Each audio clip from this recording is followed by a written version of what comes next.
Assalamualaikum warahmatullahi wabarakatuh. Waalaikumsalam warahmatullahi wabarakatuh. Yang terhormat Ibu Ena Noveria MPD selaku dosen pengampu mata kuliah retorika, dan selamat datang kepada para peserta debat pada hari ini bertempat di Universitas Negeri Padang dalam kegiatan debat bahasa Indonesia dengan mosi perkuliahan daring. Perkenalkan, saya Liana Auliasari sebagai moderator yang akan memandu debat pada hari ini. Debat hari ini terdiri dari dua tim, yaitu tim afirmasi dan tim oposisi. Sebelum pelaksanaan debat dimulai, saya akan membacakan tata tertib debat sebagai berikut. Pertama, perkenalan. Setiap tim memperkenalkan diri selama 1 menit.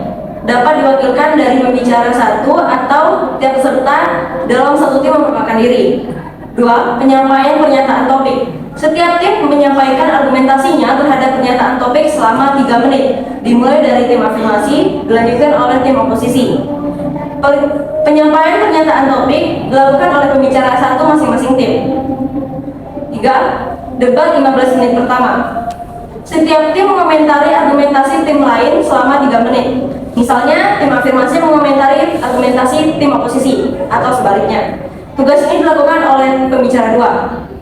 12 menit berikutnya diberikan hak bicara selama 2 menit kepada tim yang mengangkat tangan dan izin bicara paling awal. Tugas ini dapat dilakukan oleh pembicara 1, pembicara 2, ataupun pembicara 3 masing-masing tim debat. Hak bicara dapat digunakan untuk memberikan komentar, sanggahan, atau pernyataan, bukan celaan. Setiap peserta debat saat sudah selesai bicara wajib mengatakan sampai. Selanjutnya, simpulan. Setiap tim memberikan ungkapan penutup terhadap pernyataan topik sesuai dengan posisinya selama 1 menit. Tugas ini dilakukan oleh pembicara 3. Instruksi kepada tim lawan diperbolehkan, namun harus dilakukan setelah 1 menit penyampaian argumen dari pembicara. Waktu interupsi maksimal 15 detik. Interupsi boleh ditolak maksimal 3 kali, setelah itu wajib diterima. Baik, selanjutnya saya persilakan kepada juru bicara setiap tim untuk memperkenalkan diri. Perkenalan untuk setiap tim adalah 1 menit. Waktu dimulai dari tim afirmasi. Perkenalan tim afirmasi dimulai dari sekarang. Baik, perkenalkan saya pembicara satu dari tim afirmasi. Nama saya Lila Sapira Putri. Baik, perkenalkan saya dari tim afirmasi. Nama saya Liani Eka Pertiwi dengan NIM 2016211. Saya pembicara 2. Baik, saya sebagai pembicara ketiga dari tim afirmasi. Saya Alvina Rizfa dengan NIM 22016079. Sampai. Perkenalan dilanjutkan oleh tim oposisi. Silakan memperkenalkan diri tim oposisi. Waktu dimulai dari sekarang. Perkenalkan, nama saya Jeffrey Putra Deska sebagai tim dari oposisi sebagai pembicara pertama. Perkenalkan, nama saya Muhammadiyah sebagai tim oposisi komentari kedua. Perkenalkan, saya Fani Indah Punyawati sebagai pembicara 3 dari tim oposisi. Sampai. Debat bahasa Indonesia dengan mosi perkuliahan daring telah dimulai. Kami persilakan untuk tim afirmasi menyatakan pernyataan topik dalam waktu 3 menit. Pembicara 1 dari tim afirmasi kami persilakan. Waktu dimulai dari sekarang. Baik, kami tim afirmasi, gagasan utamanya adalah perubahan dan kemajuan teknologi dalam beberapa dekade terakhir telah membawa transformasi besar dalam berbagai aspek kehidupan, termasuk di bidang pendidikan. Contohnya, perkuliahan daring. Perkuliahan daring sangat memanfaatkan teknologi digital untuk mengirimkan materi pembelajaran secara online dan berbagai proses pembelajaran lain. Semakin dalam bentuk perkuliahan daring semakin mendapat perhatian sebagai metode pendidikan di masa depan. Pandemi perkuliahan daring ini dimulai saat pandemi COVID-19, sehingga mempercepat adopsi perkuliahan daring, mengungkapkan potensinya dalam menjaga kelangsungan pendidikan di tengah krisis global. Dengan ini, perkuliahan daring bukan hanya solusi sementara, tetapi merupakan masa depan pendidikan yang efektif. Sampai. Demikian dari tadi pernyataan penyampaian topik dari tim afirmasi. Selanjutnya kami persilakan pembicara satu dari tim oposisi untuk menyampaikan topik selama 3 menit. Waktu dimulai dari sekarang. Baiklah, perkenalkan nama saya Jeffrey Putra Deska sebagai tim dari oposisi sebagai pembicara pertama. Di sini ada beberapa pernyataan yang ingin saya sampaikan terkait dengan mosi yakni pembelajaran secara daring. Yang pertama saya lihat dari sisi mahasiswa bahwa pembelajaran daring ini merupakan salah satu bentuk dilematik yang terjadi disebabkan karena proses yang tidak stabilisasi terjadi ketika pelaksanaan perkuliahan tersebut terjadi. Kemudian yang kedua, di mana hilangnya suatu konsentrasi bagi setiap peserta didik ataupun setiap mahasiswa dalam menjalankan perkuliahan secara daring, yakni yang diidentikan dengan perkuliahan melalui Zoom meeting. Kemudian hal berikutnya adalah adanya banyaknya kesulitan yang terjadi dalam mengerjakan tugas. Hal ini mestinya disebabkan karena beberapa ada mahasiswa yang diberikan suatu instruksi oleh kedua orang tuanya ketika mereka belajar secara daring, baik itu berada di rumah maupun dalam lokasi lain sebagainya. Kemudian dari sisi ekonomi kita lihat bahwa pembelajaran secara daring ini memberikan dampak yang signifikan. Yang pertama bahwa pembelajaran secara daring menguras begitu banyak uang setiap mahasiswa, di mana kos harus dibayar walaupun tidak ditempati. Kemudian dari segi jumlah kapabilitas kuota yang cukup besar dari segi perkuliahan secara daring ini tentunya juga akan dapat memberikan suatu dampak yang signifikan terhadap perkuliahan secara daring tersebut. Nah, kemudian hal berikutnya bahwa adanya beberapa mahasiswa itu mempunyai suatu kawasan yang tidak tepat wilayahnya untuk melaksanakan perkuliahan secara daring. Hal ini disebabkan karena jaringan yang tidak memadai yang pada akhirnya menyebabkan terjadinya kesulitan untuk mengakses setiap informasi-informasi yang diberikan oleh setiap peserta, setiap pendidik ataupun setiap dosen tersebut. Nah, kemudian hal yang paling terpenting di dalam bagian ini yang saya ingin sampaikan bahwa dari tim oposisi bahwasanya dari segi pemahaman materi setiap mahasiswa kerap kali tidak dapat memahami materi secara maksimal. Hal ini disebabkan karena banyaknya setiap informasi tersebut tidak tersampaikan secara maksimal, yang disebabkan karena begitu banyaknya mahasiswa kemudian di dalam Zoom itu dan tidak adanya suatu penanggulangan yang diberikan bagaimana nantinya setiap peserta didik tersebut dapat berkonsentrasi dalam memahami setiap materi yang diberikan oleh setiap pendidik tersebut. Sampai.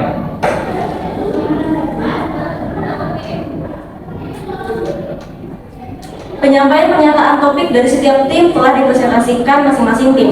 Selanjutnya dalam 15 menit silakan kepada tim afirmasi untuk mengomentari tim oposisi dalam waktu 2 menit. Silakan. Baik, saya dari tim afirmasi yang Eka Pertiwi ingin mengomentari dari tim oposisi. Sebenarnya perkuliahan daring ini saya setuju atas penerapannya. Yang pertama, kita bisa membuat rekaman kuliah untuk ikutan kembali. Jadi setiap mahasiswa bisa membuat rekaman kuliah untuk ikutan kembali bagi yang kesulitan untuk memahami materi saat perkuliahan dilaksanakan secara daring. Jadi mahasiswa bisa membuat rekaman kuliah untuk ikutan kembali bagi yang kesulitan.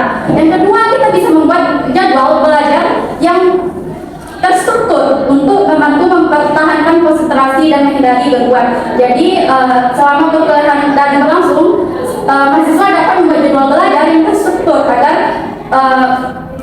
tetap konsentrasi dan menghindari gangguan. Yang ketiga, mahasiswa juga dapat menjalin komunikasi terbuka antara mahasiswa, dosen, orang tua untuk mencari solusi bersama agar tidak adanya perintah tugas yang bertimpang tindih atau adanya tugas yang harus dikerjakan dengan menonton video atau membaca tes melalui HP. Jadi dengan adanya komunikasi terbuka antara mahasiswa, dosen, orang tua, jadi dapat mencari solusi bersama terkait perintah tugas yang bertimpang tindih. Kemudian dikatakan tadi masalah ekonomi.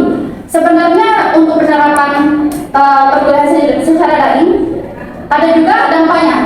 Sebenarnya untuk pemerintah dapat menyediakan subsidi atau bantuan bagi mereka yang kesulitan mengakses internet atau kekurangan paket atau jaringan internet. Yang kedua, pemerintah juga dapat menyimbangkan infrastruktur jaringan internet di wilayah pelosok atau meningkatkan aksesibilitas agar infrastruktur setiap daerah itu rata. Jadi yang di pelosok pun juga bisa dapat mengakses jaringan internet. Sampai. Silakan kepada tim oposisi untuk mengomentari tim afirmasi selama 2 menit. Silakan.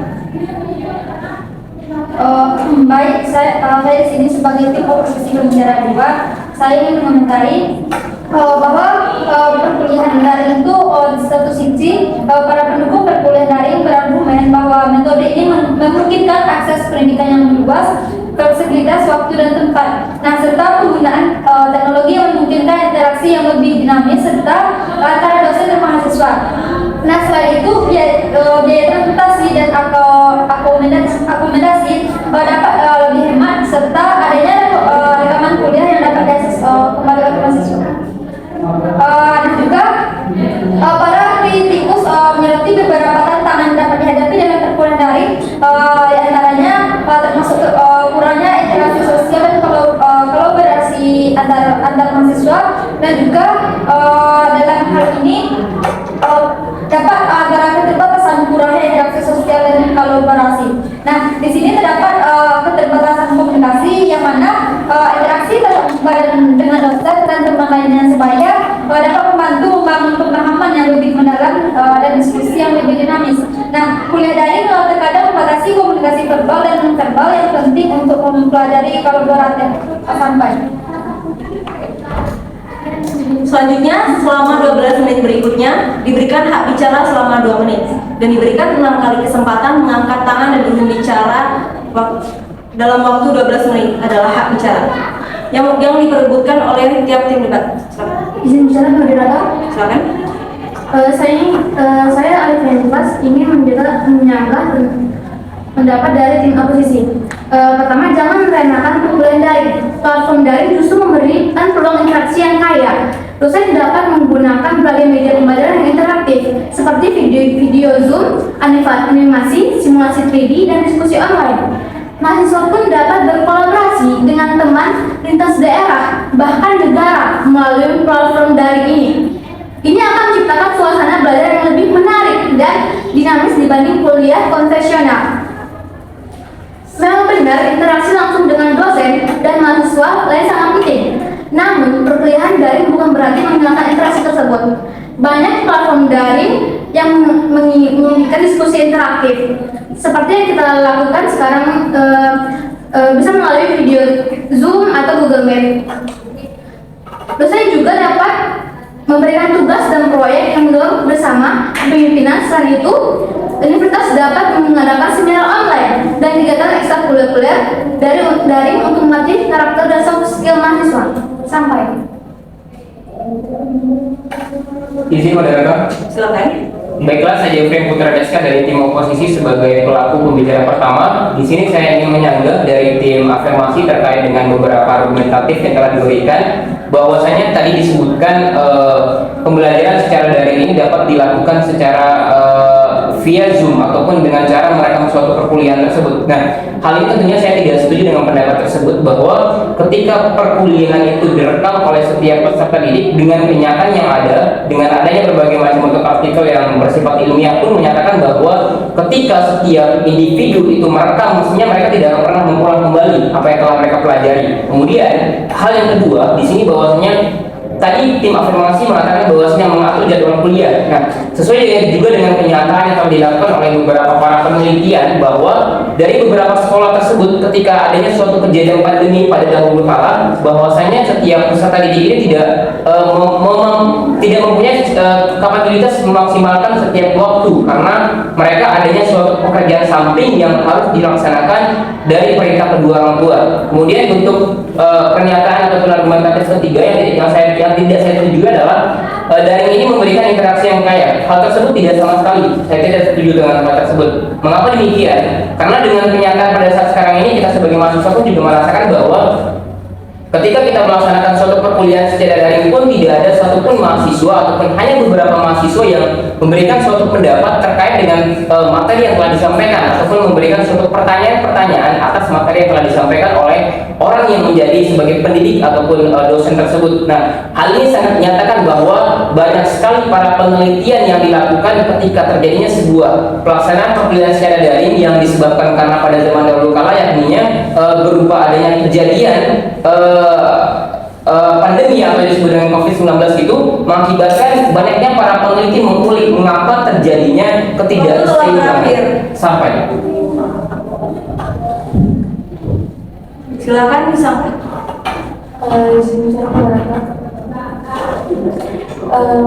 Menyanggah oposisi tadi, kendala-kendala yang dijabarkan oleh tim oposisi tadi merupakan salah satu gejala dari adaptasi perkuliahan daring yang sejujurnya masih seumur jagung hingga saat ini dari pertama digagaskan. Oleh karena itu, dengan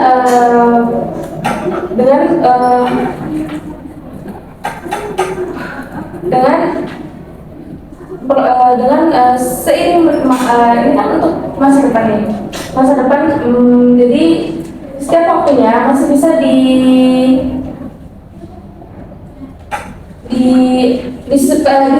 disesuaikan lagi oleh mahasiswa-mahasiswa yang ingin maksud saya gejala-gejala tersebut masih bisa disesuaikan atau disosialisasikan kepada mahasiswa-mahasiswa untuk kegiatan perkuliahan berikutnya. Izin pengantar moderator. Hak bicara kami berikan kepada tim oposisi selama 2 menit. Saya ingin menambah dari pendapat dari tim oposisi afirmasi. Menurut saya interaksi langsung itu lebih penting ya daripada kita melalui via Zoom, karena salah satu kelemahan utama kuliah daring adalah keterbatasan interaksi langsung antara mahasiswa dan dosen. Interaksi tatap muka yang terjadi dalam kuliah tatap muka sering kali terjadi perumahan materi secara mendalam, karena tak semua orang paham materi ini melalui via Zoom. Mereka lebih paham apa yang dijelaskan dosen secara langsung.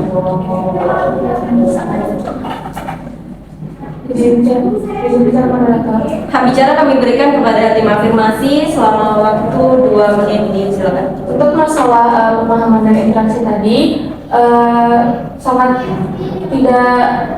tidak sesuai ya dengan hakikat teknologi zaman sekarang yang membuka interaksi secara luas. Bisa itu tergantung kembali ke individual masing-masing, namun secara nyatanya teknologi sangat membuka lapangan interaksi yang sangat luas untuk masing-masing pengguna, sehingga untuk misal mahasiswa tidak mengerti pembelajaran atau tidak memahami materi secara mendalam, itu dapat dilakukan tidak harus interaksi langsung, bisa lewat via komunikasi chattingan misalnya atau telepon.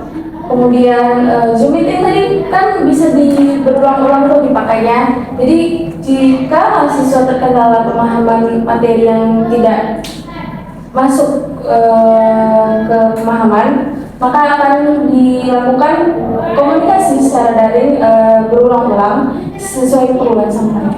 Izin moderator. Hak bicara kami berikan kepada tim oposisi selama 2 menit.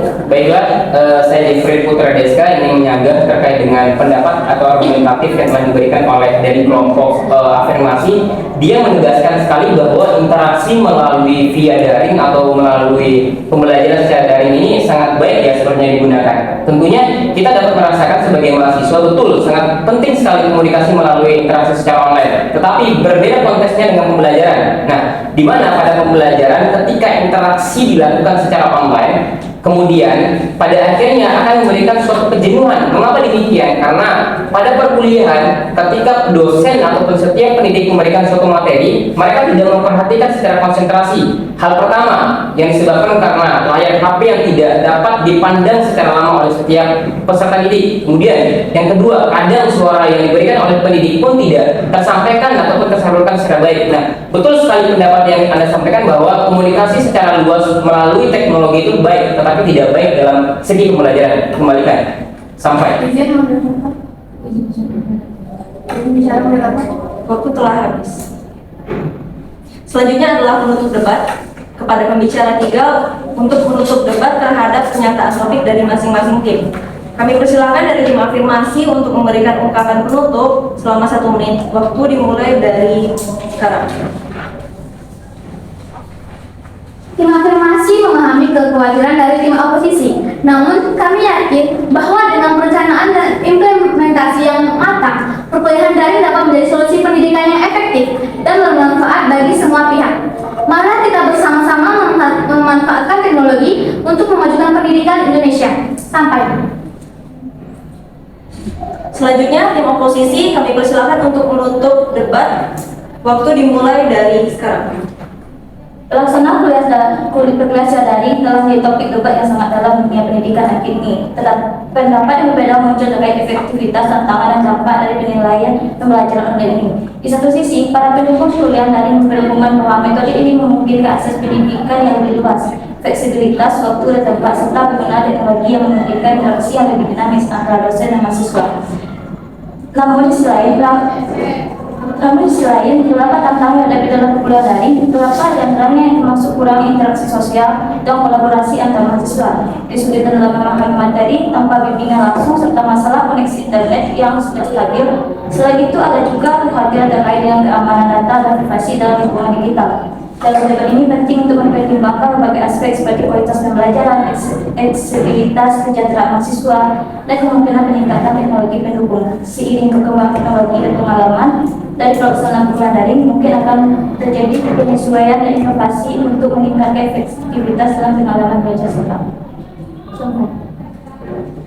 Debat Bahasa Indonesia dengan mosi perkuliahan daring telah selesai. Terima kasih atas perhatian Anda. Salam sukses untuk kita semua. Assalamualaikum warahmatullahi wabarakatuh.